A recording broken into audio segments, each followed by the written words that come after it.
your podcast. I do. And I love it. Yeah. That's how I met you. I know, totally.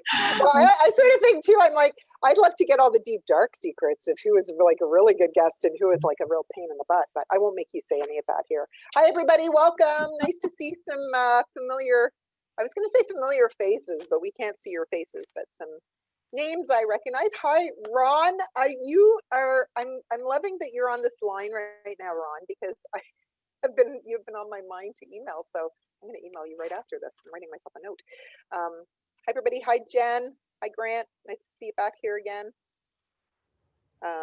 We're going to get going in about a minute. We're just going to let people keep streaming in. So I'll keep the line open for a little bit until we get a couple more people in, and then Diane and I are going to jump right into it because this is such a hot topic, curiosity. It is. It's a really hot topic. I mean, you were ahead of the curve, I think.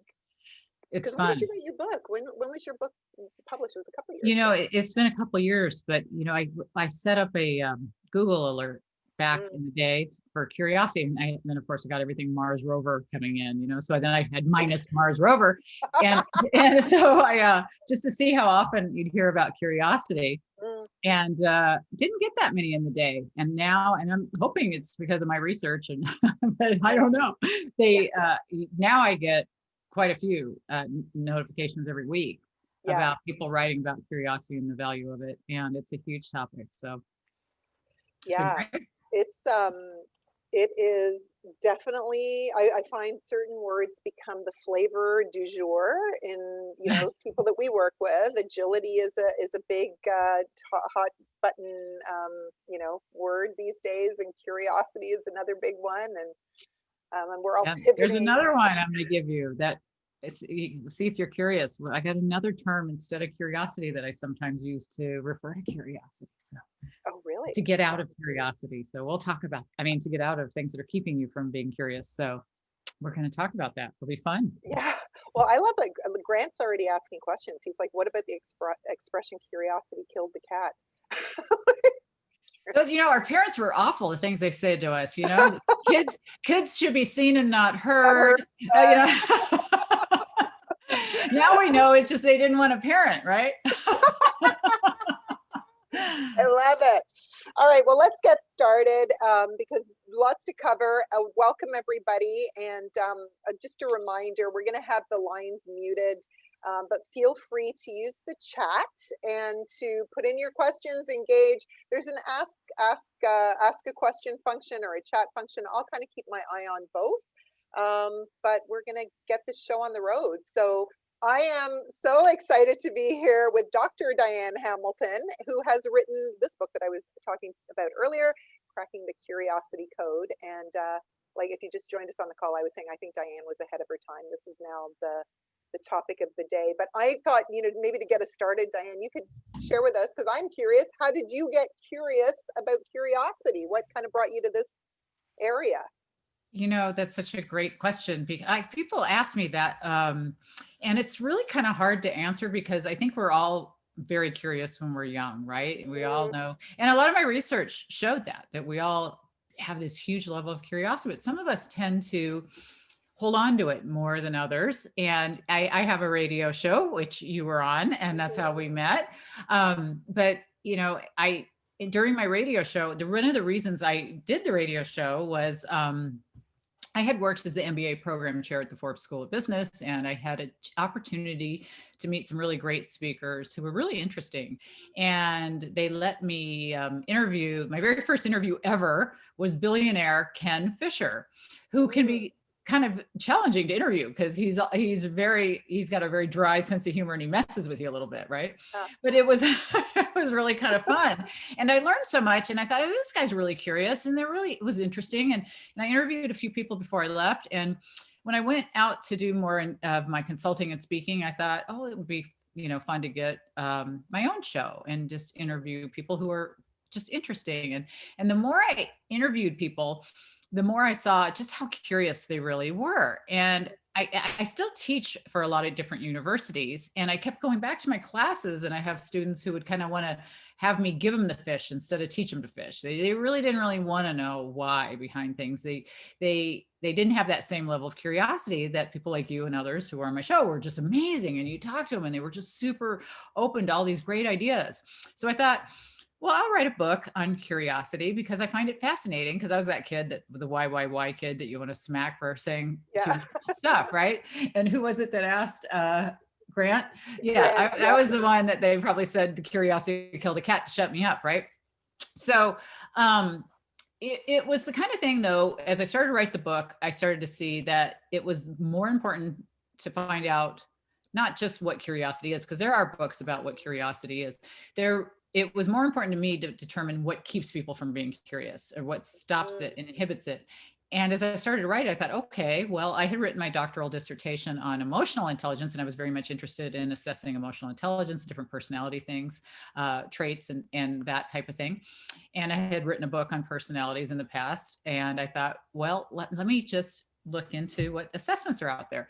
And I started to look at the curiosity assessments, and they all tell you if you're high or low levels of curiosity. So if you're low, then what do you do? And I'm thinking, well, that doesn't do me any good.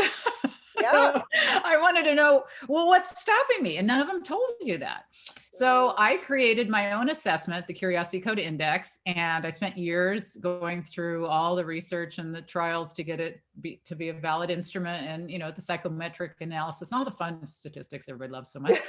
And which I am not curious about. I will put that out there. Not my favorite part of it, but I got good at factor analysis. I got curious because the psychometric statisticians all kept coming back with questions that told me if I was curious or not. And I'm thinking, no, that's been done. Big five factors of personality is a big famous personality theory. And they've done that with openness to experience in some regard. And a guy named Cashton has one that'll tell you if you're high or low. And that's great if you want to get that level. But what I wanted to get was what's stopping you. So after years and thousands of survey people, and just found out that there's all these factors, and we'll get into that later. But that led to my interest in writing the book and the assessment. And I've written another book on perception, another assessment on perception. And I'm just fascinated by behavioral aspects that increase performance.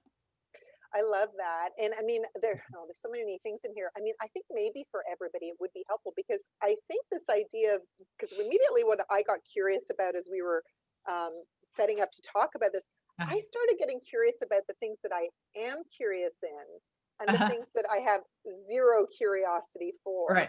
And I'd love to hear from you. What did you notice as you were starting to do the research? And I know you landed on 4 factors, right, that kind of prevent our curiosity. But what is it about? Like, are all of us like that, or are there some people that just are inherently curious about everything? Or do you find that most of us sort of have certain pathways of curiosity, for lack of a better word? Yeah, it was really interesting to do the research, because I was looking at men versus women and different things. It wasn't a huge difference on some of it, but what we did find, and it was very similar to creativity, that around age 5, we peak and then we tank. It just, it goes, woo. And by the time you're in your 30s, it's like, there's a study by George Land on creativity that was very similar to what Francesca Gino of Harvard and others have seen with curiosity. And what we see is that there's, like in George Land's study, I think it was at age 5, 98% of kids were just this genius creativity level. But by the time they were 31, it was down to like 2%. Wow. And and that's the same thing that happens with curiosity. And it was interesting. If George Land and Sir Ken Robinson have great TED Talks about creativity, but it parallels what we see with curiosity. And Sir Ken Robinson was saying, he thinks that we're educating us out of our competencies to some extent. We're focusing too much sometimes on maybe STEM or different things where you don't have that glue, that creative focus. So I think there's a genetic predisposition for all of us of a personality type, but we're also born with this curiosity gene that the Max Planck Institute coined this term. Think about animals. They all are curious. A bird's going to fly around a bush, and when it runs out of berries, if it's not curious, it's not going to get anything else and die, right? Yeah. So we're all curious. We all start that way. Some of us have chances of in keeping that curiosity throughout time stronger. Some of it is based on the factors that I found that inhibit it. Some of it is just experiential. It's just so interesting to look at what inhibits us. And I don't know if you want to go into the 4 factors now or later. I'd love to. I think that'd be great, because I bet everybody's curious in terms of what are the 4 factors, right? Yeah. Well, I think that I want to get into, before I get into the factors of another term, and I said, are you curious what the term is that I talk about a lot that ties into curiosity? And the term is status quo. We want to get out of status quo thinking. And the way to do that is through curiosity. And so it's really critical to look at the things that are inhibiting us and keeping us in this status quo. Because if you stay in status quo, there's a lot of costs associated involved in innovation and engagement, productivity. And it's something that we don't talk about enough. And I have a couple of stories about status quo we could get into, but I think that it's really critical to look at the 4 factors I found and what they are. Its acronym is FATE, F-A-T-E. So it's fear, assumptions, which is really that voice in our head that tells us we're not going to like this or whatever, technology, over and underutilization of it, and environment. So everybody we've ever known in our lives and how things they've said and influences that they've had. And I know you and I had talked before we got on the air about how fear is a problem right now for why people are curious and why they're staying within the status quo way of doing things, because they have this sense that they might lose their job with COVID. And fear is always there in all kinds of, for all kinds of reasons. And, I give a lot of stories of, just examples I've had of bosses who tried to create fear without even realizing it. I mean, we've all had the leaders who say, don't come to us with problems unless you have solutions. And then that, and that sounded good because you thought, oh, I'm going to get rid of the whiners. But all you're doing is not finding out about your problems. And, some people aren't necessarily qualified to give you the solutions. So I've had I had a guy, he asked me to do something, and, it wasn't too terribly long ago. So I was a lot older than he was. And I looked at him, I'm like, yeah, all right, I'd be happy to do that. I never had to do that. How do you do that? And he just looked at me and with this mortified look, and he goes, I'm going to pretend I didn't hear that. And if I had been young, I would have just, tailed down, worried about, but I'm old and I'm like, no, why? What's the deal? I mean, I've never had to do that, but if you had said that to a young person who really wasn't confident, think of how much you're inhibiting them. You're telling them, first of all, don't come to me and ask questions. Don't tell me you don't know something. I'd rather you lied, pretend you knew stuff. There's so many things that this guy was saying that it would inhibit curiosity just by saying that. And he had no idea. He's actually not a bad guy. He and I are still close.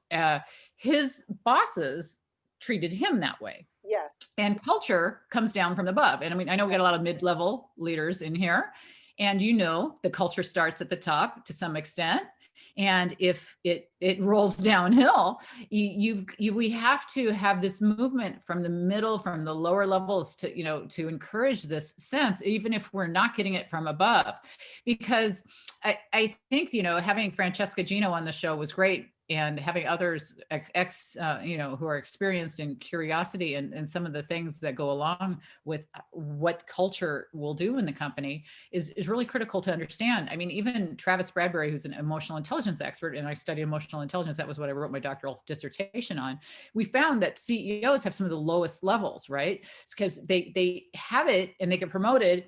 But then as they get up there and people start saying, yes, ma'am, or man, to whatever they say, yes, sir, they kind of get out of the dialogues of real conversations, That's that's exactly, as you were talking, that's what was going through my mind. I think as leaders, we are told, well, you need to be decisive. You need to be a good problem solver. You need to make all the, like your you're promoted often because you are good at those things. And as you go further up the food chain, Yeah. there is almost this, whether it's an out loud narrative or something that we've sort of just taken on because we've got this military command and control model in our, the back of our psyche, which says, if I ask a question or I get curious, it's going to look like I don't know what I'm doing. And I Right. can't let my team know that I don't know what I'm doing. Yeah, Right? right. And It's all so leaders interesting. are just like all employees. Everybody doesn't want to look stupid, right? Yes. Nobody wants to Yeah. be the one who looks like they don't know.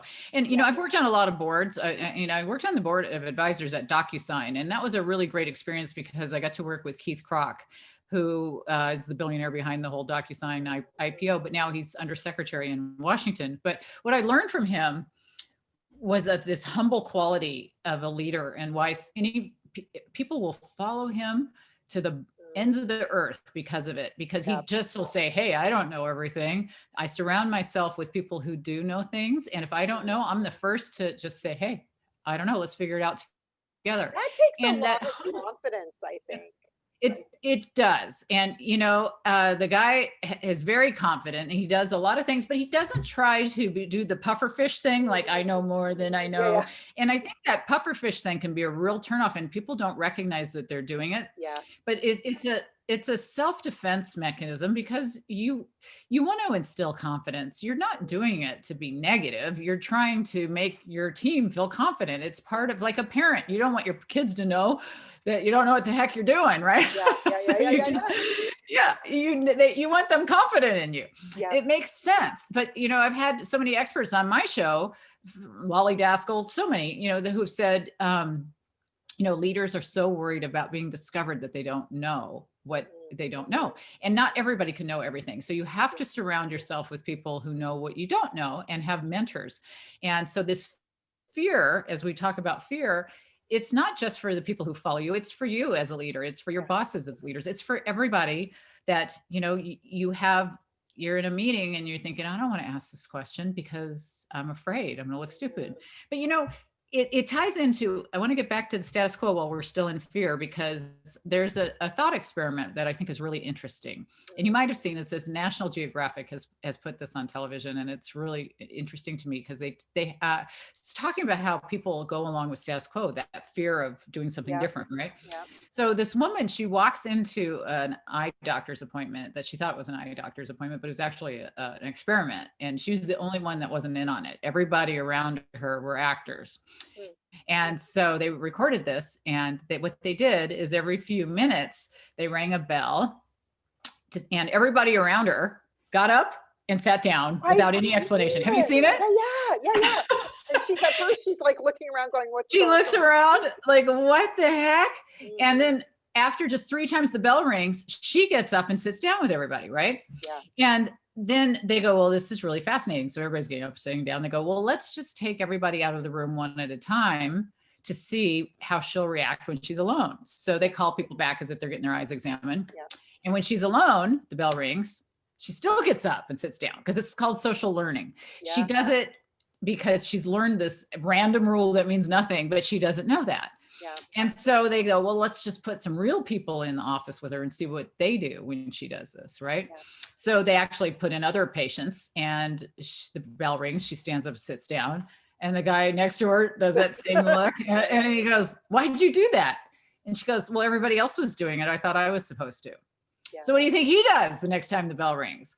He gets up and sits down, and so does everybody else. And we all do this. Yeah. Think of how many things you do at work. You're standing up, you're sitting down, you have no idea why you're doing it. Yeah. It's just some random thing somebody created a long time ago, no longer has any meaning maybe, and people still do it. And that's fear. So comfortable in that. Yeah. And it's also just the way we're wired is like, okay, let's make this pattern easy and I don't have to think about it anymore. Right. I don't want to reinvent the wheel. I don't want to rock the boat. Yeah. But if you have that mentality, you're not going to have innovation. You're going to have low engagement. We know, that everybody wants to be innovative right now. That's why curiosity is getting such a huge amount of attention, because no matter who I talk to on my show, if they're a curiosity expert or a creativity expert or motivation, whatever it is, you ask them what comes first, they all say curiosity. Curiosity is the spark. I look at it like this. you have your, let's say you're trying to bake a cake. I'll get back to curiosity, but think of this, you're baking a cake, okay? Yeah. I'm with you. And your end product is cake. Yeah. And you know, you have ingredients, you have eggs and flour and oil, whatever you have to mix together to make this cake. So you put the ingredients in a pan, you put it in the oven, and what happens? Well, you want cake, but if you didn't turn on the oven, you don't get cake, you get goo, right? It doesn't work. And it's the same thing in the workplace. Your end product is productivity, money. Yeah. This is what you want, your cake. And you know the ingredients are motivation, engagement, innovation, all these things. You're mixing all these ingredients. Nobody's turning on the oven. The oven is curiosity, that spark to everything. So that's why, you know, right now people might be fearing asking questions. And this is, as leaders, this is the time we need to reassure people the most that this is the time to ask questions. We have more time to think innovatively, more time to look at solutions. Those people who are really thinking of alternatives and ideas and having foresight and being proactive are the ones that are able to pivot and do things that were able to save companies. I'm on different boards. I'm on a board here at Radius AI, which is a artificial intelligence that was monitoring buying habits of people as they walked around stores and stuff. But then they decided, they pivoted now during COVID, and now they monitor, have you washed your hands? Have you, you know, taken your temperature? You know, all the COVID kind of things it monitors. Right. So that's the kind of thing. Are you asking the questions? Are you thinking in terms of, nope, we only monitor people as they walk through the store? No, you're not thinking that. You're thinking, what else can we do? And it takes looking outside in other industries sometimes. I give a lot of examples in my book and in my talks. There's a hospital in London that was having like all these patients that were dying because they were not efficient in how they got them from the OR to the recovery, for example.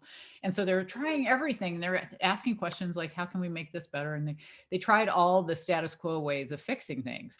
Then one night, a couple of the executives are watching on television the Ferrari team and a Formula One race car team. And they watch these guys take their car apart, put it back together, 7 seconds, no problem. They're thinking, well, how can they do that? And we can't just move this patient, you know what I mean? So they actually called those guys and said, can you come in, watch what we do and give us some suggestions? And they did, and they gave them a few suggestions, made a huge difference. So, you know, that thinking outside of that status quo, that getting outside that fear, huge. It's huge. And you know, and what you make me think of, because I think of, you know, like I always say that our members and the people that are part of the Roundtable community are the type A, most busy people you will ever meet in your life. These are the, you know, the people that are keeping everything going.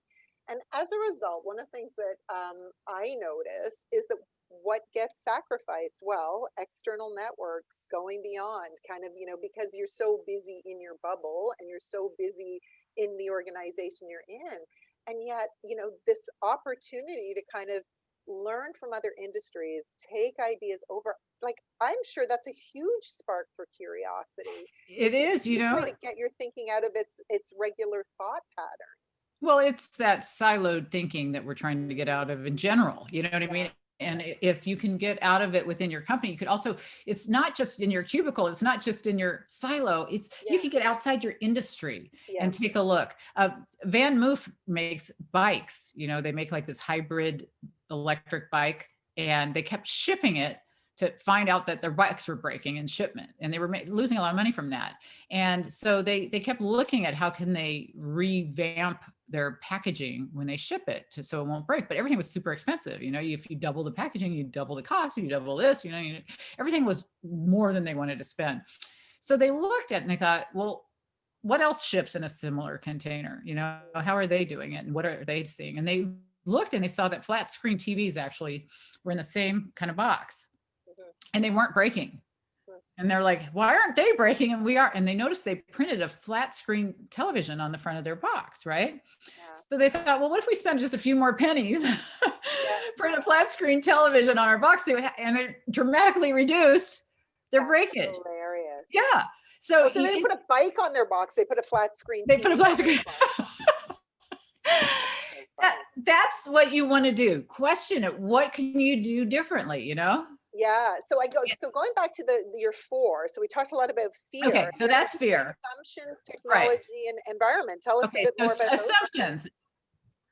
Yeah, assumptions is that's really that voice in your head that you know, that last boss yelled at me when I asked a question, or so I'm not going to ask another question. I studied that when I was young. I didn't like it. It was boring. It's going to be too much work. Oh, the last time I offered to do that in the company, they just gave me more work and didn't pay me. I mean, think of the things that you get in your head, right? I mean, I've had that last one a lot, right? Why would I suggest something? You're going to make me the head of that committee. I'm not going to make any more money. And what's the reward for me? I mean, there's all those thoughts. And so, you know, and I think of assumptions, the longer you think about them, the worse they are, right? It's like, okay, if I'm in front of an audience, sometimes I'll go, okay, how much does this weigh? You know, and people yell out 10, 12 ounce, whatever they say, you know, and I'll say, well, it doesn't matter. What matters is how long I hold it. And if I hold it for a minute, no big deal. I hold it for an hour, my arm gets tired. I hold it for a day, my arm's paralyzed, right? And our assumptions are the same way. It's flashing, goes through, no big deal. You hold on to it, it starts to inhibit you. After a while, you become paralyzed. So, you know, you got to put the water down, and you got to get the thoughts of your head of what you're trying to accomplish come to light. And you have to do that by recognizing what you're telling yourself that's making you inhibited, that makes you just think that you're not going to like it, that you've done it in the past, that it just, you know, you might have had a teacher who taught you something and it bored you. She was monotone, or he was horrible, or whatever. You know, there's all these things that you associate with. And sometimes you have to try things again. Sometimes it takes baby steps. You know what I mean? Maybe read a new section of the newspaper you've never read before. Take a different route to work that you've never taken, and just get yourself used to just getting out of that status quo way of doing things. Yeah, I think this is so true. We do a lot of work with leaders and culture, and I find, you know, we use the term beliefs, like what are the beliefs that are embedded in the Uh-huh. culture, right? Mhm. I have one of my mentors.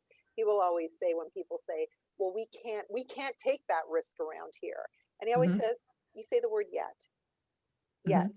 We can't take that Mhm. risk around here yet. What's it going That's to a be? good idea. What's it going to look like when we do that?" And that forces people to kind of get out of this mentality, because that's culture, right? Like people say, well, we want a more innovative culture, we want a more curious culture, but we can't do that here, right? And immediately, Mhm. this Uh-huh. idea of you get locked into this mindset, not only as individuals, but collectively within the fabric of companies too. Well, I think you have to have why and why not days. Why not? Why can't we do that here yet? Why not? Yeah, What are the factors? And yeah, how can we overcome them? It gets back to asking questions. It gets yes, back to, is it just because we've always done it this other way? And that's our reasoning. What is our reason for why not? And what is the opportunity cost for not doing it? A lot of people don't do that. You know, they don't sit down and do a personal SWOT analysis. They don't, you know, what things that they could do to make themselves better. And they don't look at opportunity costs. They don't look at a lot of these things. And I think you need to, once you recognize the things that are holding you back, you need to do that analysis that, you know, how can I overcome this threat of making these assumptions, and what would be my SMART goals, the little baby steps, what about Bob baby steps that we can do to get to the next level, you know what I mean? And yeah, I think creating miniature goals for ourselves, and for you know, as part of, it's almost like doing an engagement survey when they do my assessment, because they create plans of how to overcome some of these issues, and as part of their training and their just their quarterly discussions with their bosses, or how often ever they meet to do any kind of training updates, and where are you in the progress with this kind of thing. And I think that with assumptions, you just have to really pay attention and write down when you're saying things. This is what I thought this week. I thought, oh, I would never want to speak in front of a group because it was so awful the last time. Well, maybe you wouldn't mind doing it if they let you share something that you're really passionate about, and yeah, then you would develop critical thinking, because you would have to research it a little bit and know what better way to learn something than to teach something. And there's all these different things you could do to develop these great skills. And so when I train companies to help people overcome these four factors, part of the training is going through their results and helping them work on these SMART goals, to, you know, SWOT analysis kind of things. yeah, But then this another part is this kind of thing. Let's say the company wants to be more innovative. They want to be increase critical thinking, or they want to, you know, it's kind of like going to the horse's mouth. You're with the employees, you're finding out what they think. This is how we could develop curiosity from my perspective. Disney had a problem with turnover, for example, And they just went to their employees, and it was in their laundry division, because we know how much fun that is to work there. I can't even imagine. So they went there and they said, how can we make your job better? Fully expecting them to say, this job's awful, nothing, right? Or buy me a Porsche, or what ridiculous things, right? Yeah. So, but they didn't. They got, it's put an never air that. vent over my desk, put a table where my back doesn't hurt that moves up and down. They got real things, right? Yeah. So when you go to the horse's mouth and you ask them, you get real things. And so these sessions, that's what we do. We go, okay, so how can we develop innovative climate to develop curiosity in you and still improve innovation? And so they come up with all these great things that we whiteboard, and then you get this great report you give back to leaders. And this is something that leaders love and HR people love, because you're doing both of their jobs for them, basically. Yeah. And this is really helpful, and it works the way Disney's worked. You're getting the real answers that you didn't even think to ask. But I think I love the interconnection though between fear and assumptions, right? So as a manager, I don't want to ask those questions, because what if they want a Porsche? Right. So rather than that, I'm not going to go there. Right. Yeah. So it's so interesting how those things get intertwined, right? And, they do. With our teams and the assumptions we make about what we're going to get and what we're going to see. And I don't want to open that Pandora's box. Better to just ignore it. There's a lot of overlap in a lot of things. I mean, fear overlaps with just about everything. When I first started studying this, I put a thread into LinkedIn just out of curiosity to see what kept people from being curious. And most of them gave me fear related things. So I kind of expected fear to be the number one only thing in a way. And it wasn't that. It overlapped with other things like fear of technology. The third factor is technology. Of course, a lot of people fear technology. It's overwhelming. I can't figure it out. A lot of people, it can be really hard, especially boomers and older generations have not been exposed to it as much. And there's different groups of how they react. I mean, my mom's terrified. She can't touch anything, Don't ever give your mother an Apple TV unless you want to watch them, put in their user password with the Apple TV remote for the rest of your life. They freak out and it's just horrible. But, we have this apprehension, we're going to break it, or we have this, I just learned 3.0. Now I got to learn 3.1, whatever the next version. And so it's that voice again in our heads of what we're telling ourselves, but a lot of it is under and overutilization of it. And, Glain, you might be the best mathematician in the world, but if I throw you a calculator and never tell you the math behind it, you may love the calculator and get the best out of the calculator, but you might have been the next math whiz of the world and you didn't get that foundation. And a lot of people don't get the foundation behind technology. And so we need to get them to have the reasoning behind things, because that could lead them in all kinds of directions, right? So you need the low tech days where you learn the technology to build that high tech, but then you need the high tech days. So once we have this calculator, what can we do with it? And so I think it's a combination of learning how to use it and not use it. I often talk about Wozniak. He was really interesting to me. I've seen him a couple times, and he wrote a book called I Was, for those of you who haven't read it. Before he co-created Apple, he was a kid, and his dad I've read literally a rocket scientist. I've heard different versions of what his dad was, but whatever he did, it was technology based. And he would bring home like gadgets of wires and batteries and all the stuff. And instead of just throwing them at Woz and say, here, go play in the corner, he would say, okay, so this needs electricity. So how do you get it to it? You take this wire and here's a battery. And he would get really detailed with this young kid, right? So when we get that foundational thought of how we can make things work, that leads us to be really innovative and creative in a lot of things. But we need to focus on both ways. So once the technology's there, a lot of people just give up because they're like, in the last training session, I'm not going to raise my hand. We're back to fear. I'm way behind. I'm not going to say anything because they'll just think I'm stupid. And then you stop using it. And my sister's like that. I mean, she'll still send me a Word document she can't get a space out of that. And she will not try to figure it out. She'll just give up, and I want people to try and figure it out. I want them to don't you want to know why? Yeah, it's funny because I'm reflecting on like my own technology thing. Because earlier in my career, I was that person, self-taught myself. Any platform that came out, I was in there and I was doing it. And I Uh-huh. noticed as I've gotten older, Uh-huh. and I think it's the barrage of technology. Like there was That is a always lot. something new, right? Uh-huh. And I have a teenage daughter, and so there's all this social stuff you're trying to get into. And I was actually thinking a little bit about, she's doing an online course right now, and it's one that's very self-directed. And this teacher has posted the 75 assignments that she has to have done over the course 75. with no deadlines, right? And Uh, she's very aware of her learning style and what she uh-huh. needs, and she knows she needs deadlines. So we were talking about how is she going to tackle that.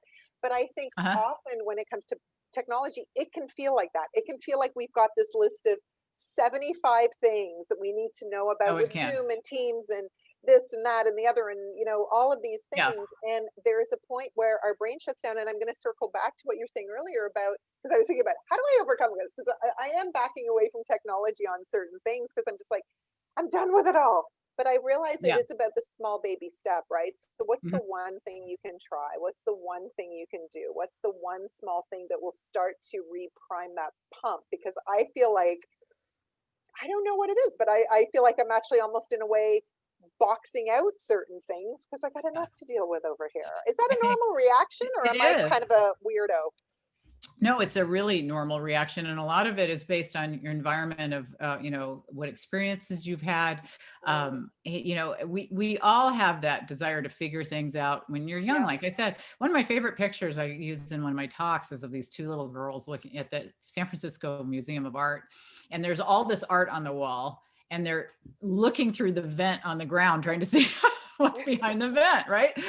And you have that need when you're young, but as you Yeah. start to age, through experience of people around you, maybe they didn't really embrace it, or you're not Mm, around other people who have shared their passion with you, or you had somebody who just wouldn't answer your questions, or the environment part is huge for what shuts us down. Some mm, companies don't really embrace technology as much. They don't have the training, or they leave you on your own to figure it out, and that's a real tough thing for a lot of people.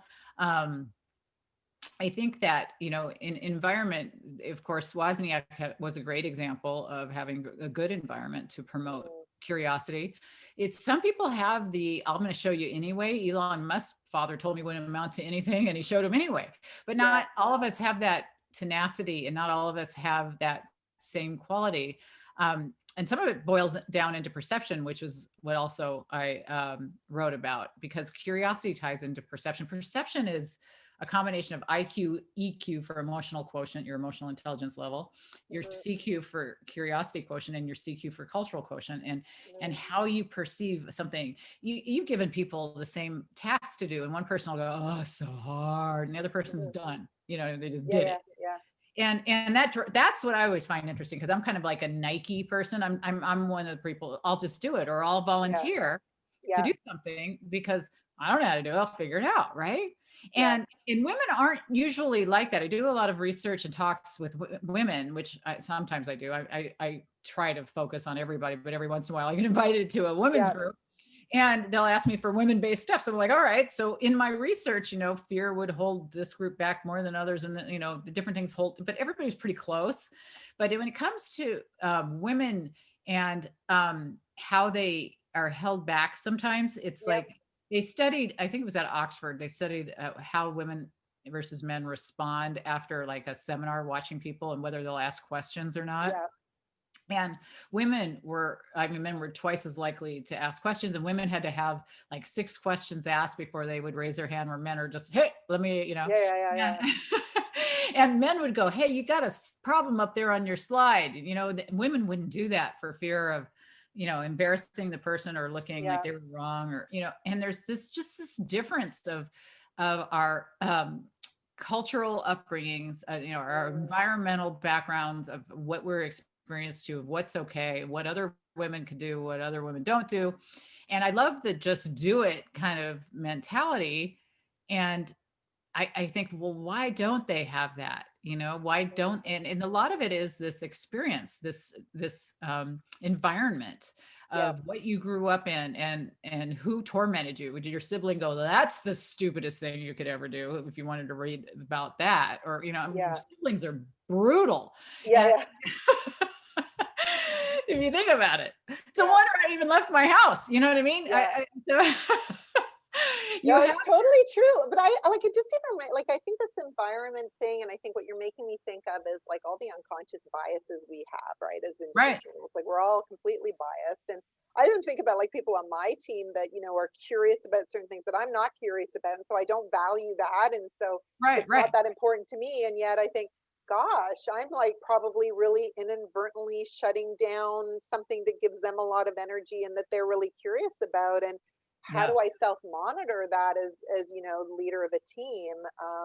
I think it's really like it's really interesting, sort of your own what you bring into the curiosity quotient, and then how that affects and that creates the environment of the people around you in terms of what's going to be paid attention to and valued, right?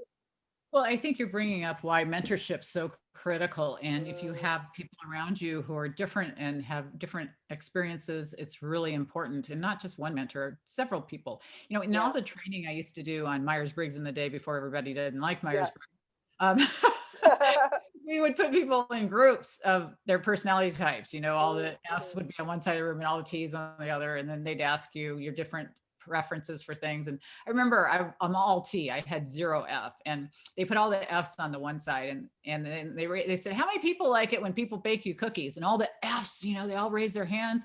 And I'm like, I don't want anybody to bake me. And I looked around, nobody around. We don't want anybody baking us cookies on this side of the room. But Yeah, that taught me a lot, because if I recognize an F, I'm going to bake them cookies because it means a lot for them, yes, right?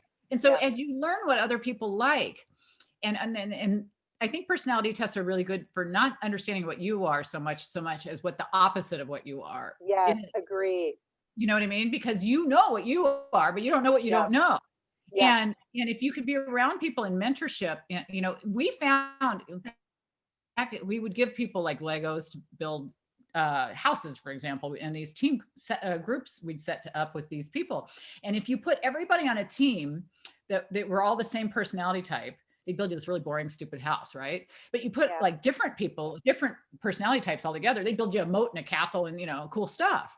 And that's yeah, what you yeah, want. If everybody was like, you know, you or were like how I am, yeah, it, you don't want that. And that's why yeah, boards, you don't want to have your board all one type. You need diversity of thought. If yeah, everybody, you look around and it's all the same looking people, you got a problem. And you're yeah. going to have that problem in your meetings, in your teams, and you want diversity of thought. So how do you encourage that? Like if you're like, you know, I'm thinking if I'm on, you know, this call now and I'm thinking of maybe I'm thinking about an individual on my team that I actually wish was more curious about their work. Like maybe they're a real go get stuff done and you know they don't get curious. They're really so busy sort of churning out whatever, you know, because I think a lot of our clients are in very high production you know performance based organizations. How do you go about cultivating that environment of curiosity and getting people to embrace the idea of getting curious and digging deeper? Well, first of all, as a leader, you have to emulate it. You have Mm, to say, this is what we want. We'd love for you guys to be curious. I'm going to start by asking a really stupid question so that you'll see I don't mind looking stupid. You know what I yeah. mean? If you get yourself vulnerable a little bit, people will Mm, appreciate that.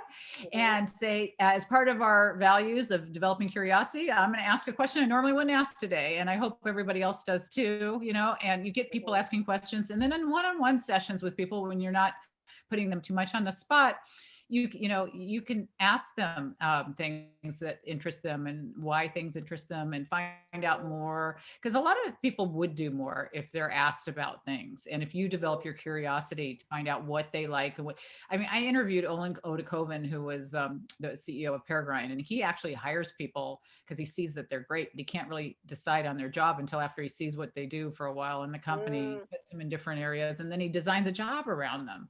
And I mm. thought, well, wouldn't that be great if everybody could do that. Of course, that's not feasible for a lot of companies, but it's that find out what people like, ask questions about them, ask them why they don't like certain things, and what's their favorite part about their job, what's their least favorite part. I remember sitting when I was a pharmaceutical rep for AstraZeneca for 15 years, worked in the company 20 years, and I remember I hated driving. It was like the worst part of my day, right? And so we sat around in these meetings one time, and I remember they go, okay, so everybody tell us what's your favorite part of your day.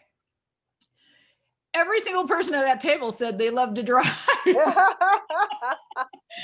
And they came to me and I go, I like doing my expense report. I like doing, and I'm like all the nerdy paperworky stuff. Right? It was a horrible, horrible job for me. I did not like that job. Yeah. And when I left, I was a loan officer because I'm like, what's the most paperwork job I could come up with? You sometimes have people who are not aligned to what they should be aligned to. There's nothing that's going to make me want to be a pharmaceutical rep. I'm telling you that right now. I mean, it's not a bad job. It was a great job. Paid well, just wasn't aligned to me. Yeah. So it's so funny because I used to work for a consulting firm, and I really, we had this whole method of we didn't do performance reviews. We used to do these things, career conversations, and it was all about those questions. What are you loving about your work? What don't you love about your work? What do you want to do more of? What do you want to do less of? And then let's keep shaping your role together. Like, it was this very idea of shared success, and we're in this together. And I can obviously continue to use that within the roundtable. And it's been funny because people will come in and I can really relate to that idea. It's hard for me. Like, it takes me a good 3 to 6 months to really sort of understand, where are you playing and where's your sweet spot? And I might think I hired you for this, but in fact, I might have hired you for something else and didn't even really sort of realize it. And we're in a firm that we can be nimble and adaptive to people that way. But often I find, like, in organizations, we use these performance reviews and things like that, and it's very robotic and it's very much tied to your business outcome and your objective. And yet we're human beings and we're people, and we have wants and needs, and we want to be self-actualized, and we want to be kind of doing work that fulfills us and gives us purpose and all those kinds of things. But if we're not curious with our direct reports about what makes them tick, how are we ever going to help them get there? Yeah. And that's why we're seeing such low levels of engagement. We 100%. all know, Gallup's 500 billion a year loss number. I mean, we hear that over and over again. And this developing curiosity ties directly into engagement. I work with companies like Verizon and Novartis, and they all, Novartis does a lot of engagement research to show that curiosity helps build engagement, because you find out what people like and what they don't like. You find out more. With Novartis, they reward 100 hours a year of learning and exploring different areas. They have a curiosity month I spoke at in September, and they have the whole month dedicated to get people more participating in things. They have like these mini TED Talks where they actually have, instead of TED speakers come in, they have their actual employees give these little TED Talks, and they do all these things. And I went back to New York right before COVID with Verizon.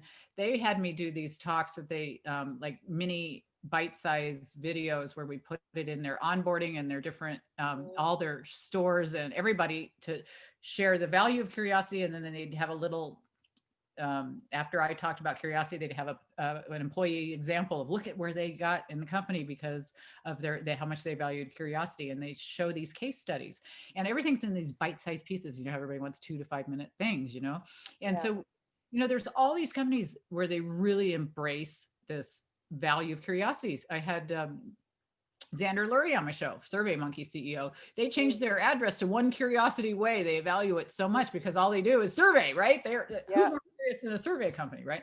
So companies are embracing it. They see it, agility, adaptability, and culture and curiosity and perception, I think, are some of the words you're going to be hearing the most about. And the reason is curiosity is the spark to all of this, which it really is so critical that you ask the questions, you listen for the answers, you recognize. On the men versus women thing, men will just jump in whether they're qualified or not, because they'll just say, yeah, I just do it kind of thing. They'll more likely to say that they're able to do something, but then they may be misaligned because they're more apt to not be marking off all the boxes of the things they really like or can do, where women miss out on opportunities because they think they have to have 100% of what it takes before they're going to say Yeah, they're yeah. It's got to be perfect. It's got to be perfect. right. I need So one more degree, one more credential before I can right. go there. So, there's these differences Yeah. of what you got to deal with in a diverse climate. And it's just so critical that you open yourself up as a leader, as mid-level, as high level, low level, wherever you are in the company. You can set the bar of, we want you to feel comfortable asking questions, and I'm going to model it. And I'm not going to Mm, fear doing it, even though I do, because everybody does. But I'm just, it's calling out the elephant in the room. And sometimes that takes the sting out of fear. If you just go, hey, I don't know. yeah.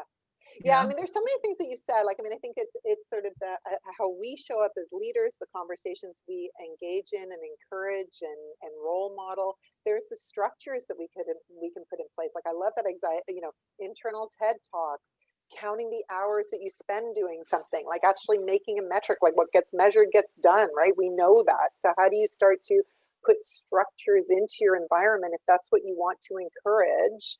What are the structures that are going to make it easy for people to go, okay, we're about curiosity here. Yeah. So I think there's lots of ways to think about it, because I think often we think about it from maybe the perspective of what do I need to do as a team leader, but it's also how do you start getting some of this into the ways of working and the fabric of being in the organization. Well, I think a lot of leaders want hard data.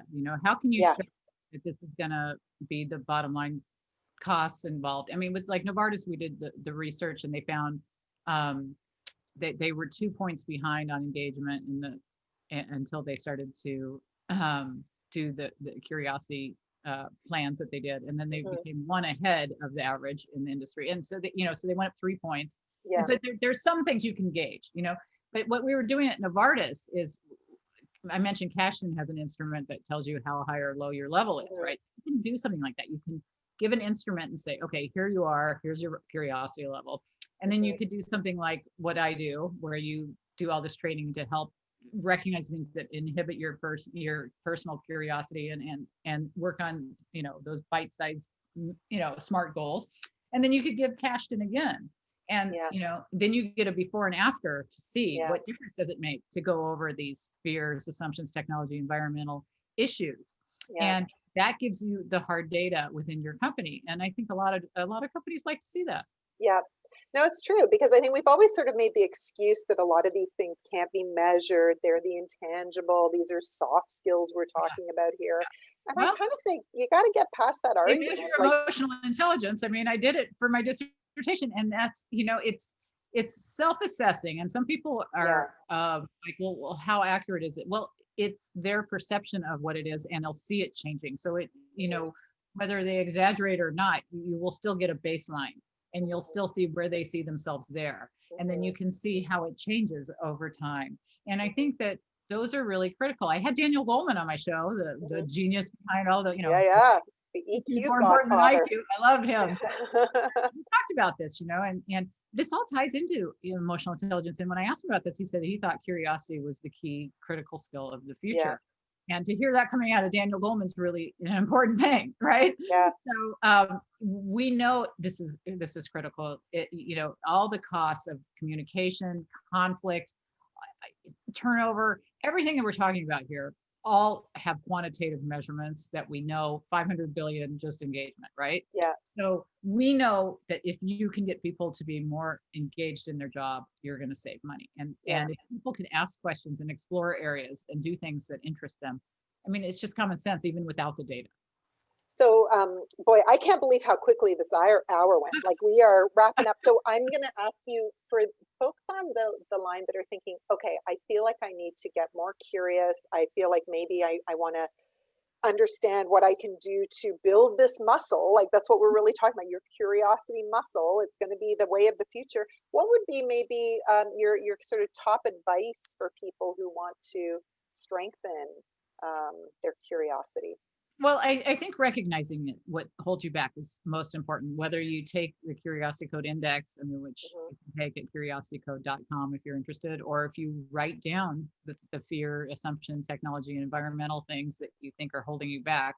Of course, the assessment is more like taking an emotional intelligence test or something where you get 26 pages of helpful content and all that kind of stuff. So that's going to be the ultimate way to do it. But once you recognize what holds you back, you can create action plans. And I think just asking yourself, what do I fear? What am I telling myself? Do I over or underutilize technology? And what environmental factors have influenced me to get to this point? Because once you do that and you create kind of a personal SWOT analysis of just creating SMART goals and thinking of what are the obstacles of getting there and how am I going to overcome them? Who's going to be my support system? And how can I share this with my team? Can we have why days, why not days? How can we, how might we?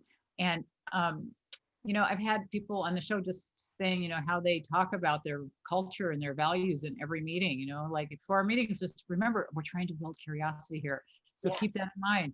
What kinds of things can we ask? What kinds of things can we do that are different? And no idea is a dumb idea. Yeah. And I'm going to start by saying the dumbest question ever. And I hope everybody else asks dumb questions too. Yeah, I really, I really love that. And just want to kind of emphasize this idea that these things do not have to be big monumental things. Like, I love this idea of just even at the start of your meetings going, hey, everybody, remember, we're all about curiosity. Let's kind of make sure that we're bringing that to the forefront, or what permission do we need to give ourselves to get curious on this topic today? Like, I think sometimes in leadership, we have such a tendency to overcomplicate everything and think it's like, I often talk to leaders who have been told somewhere along the way that they need to be quote unquote more strategic. And they think what that means is they have to come up with the next greatest strategic plan for the company that's going to be, 50 pages long and, 200 PowerPoint slides. And it's usually not that. It's usually like something so small that they need to start to incorporate into their daily practices. And so this idea of, where can you find, like, hold a why not day, create a space. Because I think one of the things I think happens is we love busy. We're addicted to busy. We're addicted to go. And this notion of actually saying, we're going to take an hour and we're going to get curious about a topic. And we may not even know where it's going to lead us to, but we're going to have a conversation around what are the assumptions we want to surface on the table. How do we want to kind of, have a conversation about that? That can feel, I think, not productive to a lot of people. Well, and keep in mind that you're going to have the extrovert introvert thing too in these groups. And some of the introverts are not going to like to be put on the spot at the last minute. So if you're going to do something where they have to answer something that they don't normally answer, prepare them ahead of time with, in our next meeting, this is what we're going to talk about. Because you're going to have the extroverts like me talking all over introverts like them, because I just blab as I think, and they don't have to have time to, read Susan Cain's book again about the value of introverts and quiet. Because there's a lot of that goes into getting people to participate too. Yeah, I love that. I think the biggest job we have as leaders is the inside out work of leadership, which is to really understand our own biases, what we need to do. And I love what you said, which is those personality assessments, the best thing they're useful for is to see where you have developmental opportunity, because you are not like that, right? I always say to people, nice that you know that you're red energy. Guess what? You probably need to be building up your green energy or your Myers-Briggs F instead of your T. And that's what we got to work on, right?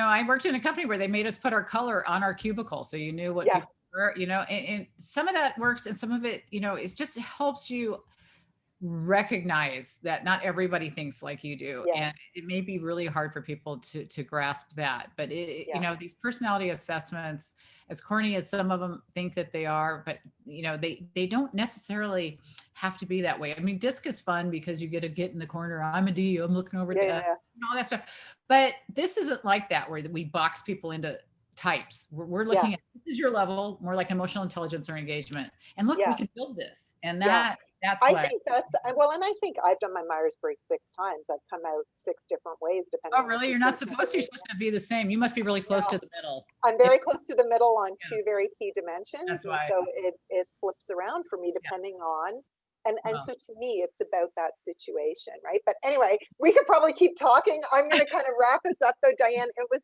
so great to have you with us today. Super fun. So thank you all for being here. Just as a reminder, those of you who are maybe new to the roundtable, we are a group coaching company. So if you need help developing your leaders, helping your leaders navigate change, disruption, growth, we are the place to go, and happy to talk to you about that. In terms of my book, people ask me about my book. You can get it on Amazon, and it's how you can start your own peer group, Grassroots Leadership Revolution. Don't wait for your manager to guide your career, do it yourself.